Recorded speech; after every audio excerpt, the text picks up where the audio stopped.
Gente, assiste só esse vídeo.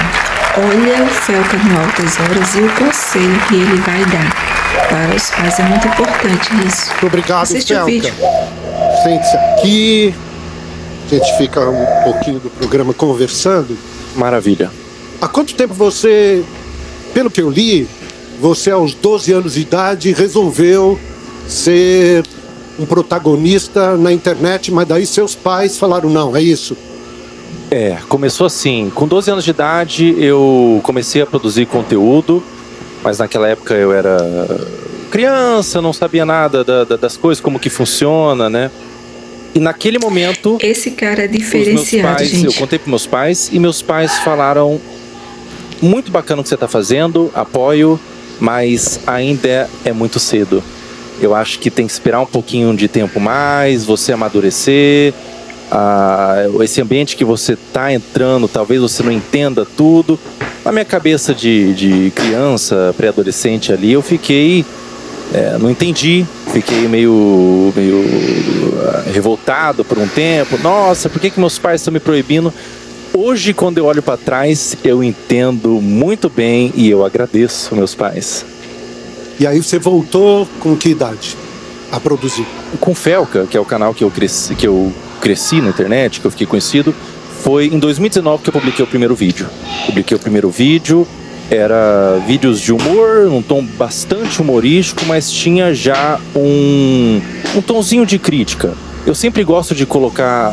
Hoje meus vídeos são muito críticos, e com muito humor também, e eu sempre gosto de colocar crítica inserida no humor. E tem funcionado. Aos poucos meus vídeos têm ficado mais críticos, ainda mantenho humor, mas têm ficado mais críticos, e hoje eu tô aí, né?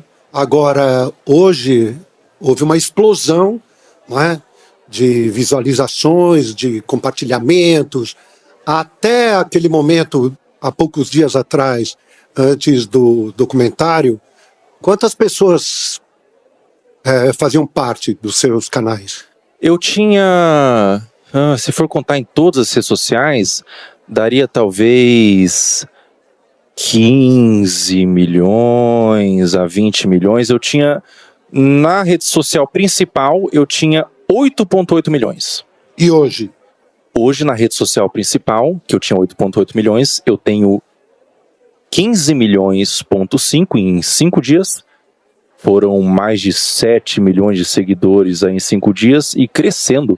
O teu vídeo repercutiu muito. Ele repercutiu pela história, né? Através das pesquisas e das denúncias que você fez, mas ele repercutiu também junto ao comportamento das pessoas. Eu acho que as pessoas começaram a refletir mais, e eu já vi vários vídeos de mães falando: eu não devia ter exposto tanto meu filho, apesar de nem ser uma exposição, vamos chamar assim, delicada ou sensual. Que reflexão você começou a trazer para a gente a respeito disso? Eu creio que esse é o ponto mais importante mesmo do vídeo, e você falou sobre ter chegado nas pessoas, e foi isso que eu observei mesmo.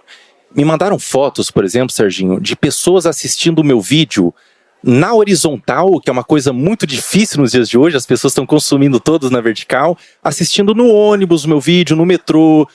Eu fico muito feliz porque não é sobre mim, não é sobre eu como pessoa. É sobre a causa mesmo. Essas crianças, essas contas de perfis de crianças estão sendo utilizadas para promover trocas de pornografia infantil. Isso é muito sério. Isso é muito sério. É um assunto muito delicado, é um assunto aversivo de ser falado, é um assunto que causa repulsa, mas ele tem que ser falado. Infelizmente, é um assunto que acontece em pequena e grande escala, de forma menos ou mais problemática. Acontece desde uma exposição, desde uma adultização, crianças se portando como adultos, até crianças sendo sexualizadas de fato, né? É doentio. É doentio, é completamente doentio. É muito importante a gente falar sobre isso, e eu observei que esse movimento na internet de crianças produzindo conteúdo, e o público, ele era dividido. Ele tinha outras crianças consumindo, alguns pais consumindo, mas ele tinha naquele público também, isso é muito sério, pedófilos. Tinha pedófilos consumindo aquele conteúdo. E era um conteúdo, Serginho, que se eu mostrasse pra você, sem dar o contexto, você ia falar que era um conteúdo inocente. Era uma criança brincando, era uma criança se divertindo ali com as amigas, mas existiam pedófilos, desculpa dizer, eu sei que é forte, cantando aquelas crianças. E daí você vê aquilo, você vai vendo aquele movimento, você vai vendo acontecendo, e você vai vendo pessoas que produzem conteúdo para suas crianças, pessoas que às vezes adultizam propositalmente a criança. Se você não sente uma indignação, você não é um ser humano. E eu senti uma indignação, tinha um público e falei. Simplesmente liguei a câmera, na minha simplicidade, o estúdio que você vê branco lá, o estúdio contratado, é o meu quarto. É a minha câmera ali que eu liguei, falei. As reuniões de pauta era eu e meus amigos, que a gente entrava em ligação, conversava, cara, isso aqui tá legal, isso aqui não vai, isso aqui vai. E causou um movimento tão gigantesco, Serginho, que agora, nesse momento, tá sendo meio nebuloso, tá sendo meio difícil de cair a ficha. Mas é um convite para as pessoas que estão assistindo, todo mundo que está aqui na plateia, é um convite para vocês entenderem que vocês têm voz. Existe um poder nas pessoas. Você vê algo que está errado e falar, denunciar, na sua simplicidade. As pessoas ouvem. Existe bondade no mundo. Mas e o consumo? Consumo direto de crianças e adolescentes frente à tela? O consumo ele tem que ser, na minha opinião, supervisionado. O pai tem que supervisionar o que a criança consome na internet, porque é muito fácil o algoritmo mesmo é trabalhado para isso. É muito fácil a criança sair de uma animação divertida, que ela se diverte, para um conteúdo não apropriado. É muito fácil isso acontecer. É um movimento que acontece muitas vezes. E se você, enquanto pai, tiver a capacidade de supervisionar o seu filho com 10, 11, 12 anos, ele pode consumir de forma moderada, na minha opinião, mas se você não tem a capacidade, se você não consegue ser um pai presente, se você trabalha muito, às vezes tem muitas ocupações e tudo mais, na minha opinião, bloqueio. E uma outra coisa não sobre consumo, Serginho, é sobre produção de conteúdo. Criança não tem que produzir conteúdo na internet. Não tem. A internet é um ambiente, todo mundo que está aqui sabe que a exposição não é algo fácil de lidar. A exposição vem com críticas, vem com pessoas comentando sobre você, comentando sobre aparência, vem com às vezes um assédio, e a criança não está preparada para receber qualquer tipo dessas coisas. Então, criança não deve produzir conteúdo na internet. Internet é um ambiente para adultos. Muito bem. Tem alguém que gostaria de fazer perguntas aqui? Você aqui, vamos começar. Como é seu nome? Ana. Tudo bem? Mais para ver sua opinião, assim, porque a gente sabe que isso não é de hoje. Não começou a postar os vídeos, principalmente do caso que você falou no vídeo, não começou esse ano. Já é de muito tempo. Por que você acha que demorou tanto para tomar essa proporção, para as pessoas começarem a prestar atenção nisso? Essa é uma pergunta boa, Ana. Eu acho que existiam muitas pessoas falando sobre, já era uma coisa bem pública, assim, era relatado. Eu acho que talvez faltou uma mobilização mais numerosa mesmo. Eu acho que foi uma questão de alcance que atingiu. E o alcance vem quando uma pessoa decide. Eu acho que não vem quando a pessoa tem muita autoridade ou qualquer coisa do tipo. Eu acho que o alcance vem quando a pessoa decide reunir informações importantes desde o cerne da questão.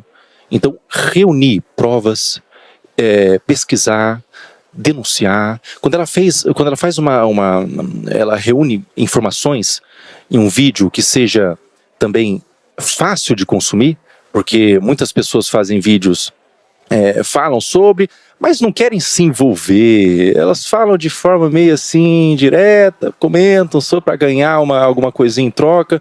Quando a pessoa decide colocar a cara mesmo, não é sobre a autoridade da pessoa, é talvez sobre o ímpeto de realmente querer causar uma mudança. Eu acho que tem a ver com isso.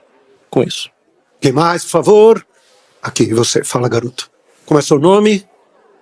Opa, prazer. Meu nome é Lucas. Queria perguntar pro Felca o que foi mais difícil para você depois dessa denúncia que você fez através do documentário, se foi montar, editar o vídeo, juntar essas várias denúncias, né, que você juntou para fazer esse documentário, ou o que teve de repercussão, seja positiva ou negativa.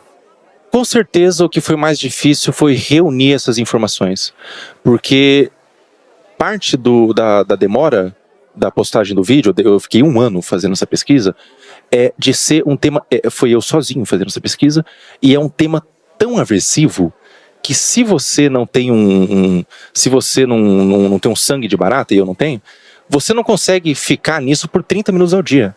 Eu ficava vendo aqueles materiais e procurando e buscando, e ficava com tanta agonia, tanta amargor assim na boca, que eu, pela minha saúde mental, vou dar um tempo, vou fechar o notebook e vou voltar amanhã.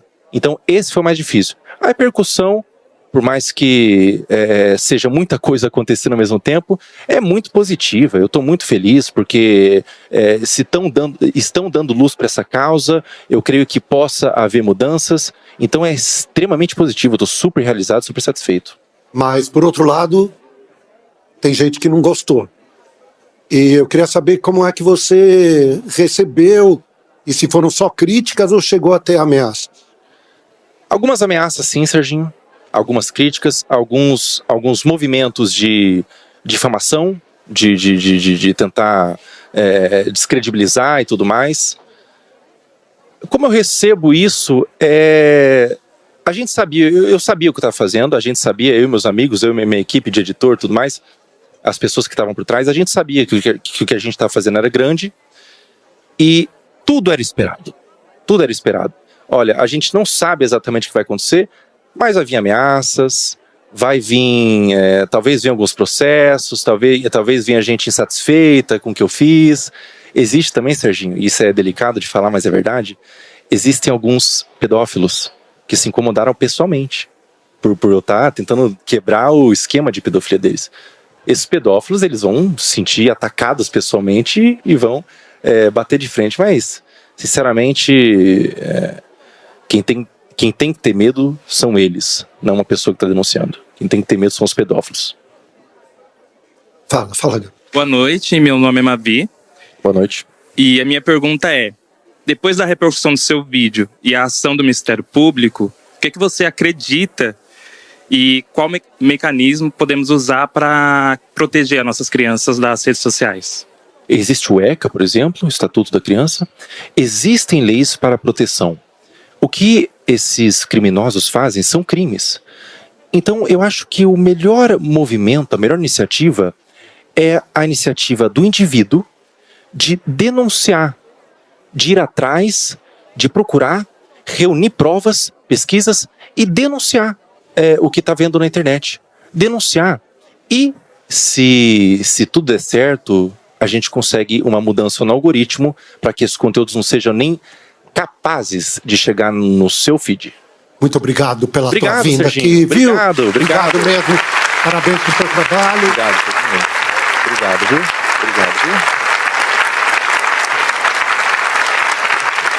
E até a próxima. Cadê o teu pessoal? Até a próxima. Cadê o Levanta pessoal? a mão aí, o pessoal do filme. Tchau, Paola. Aqui, tchau, aqui. Fábio. Tchau, Aqui. Caco. Glória, Acho que as Xamã. pessoas estão muito impressionadas com a altura dele também. Quando ele entrou... E olha que eu tenho pega esse quadro. 1,80m. Pega esse quadro. Não, eu tenho 1,80m. Tá baixinho, Sim. Serginho. Você tá muito baixinho. Obrigado, aplausos aqui. Obrigadão, por favor. obrigado. As pessoas estão questionando muito. Vocês viram aí o vídeo, né? Gente, esse cara revolucionou. Tem muita gente questionando, porque isso já foi denunciado, não sei o que. Gente, esquece o que passou. O que importa agora é que através dessa denúncia do Felca, isso é o que importa, as leis agora vão ficar mais de olho em abuso de crianças. Deus usa quem Ele quer no tempo que Ele quer. Isso é o que importa.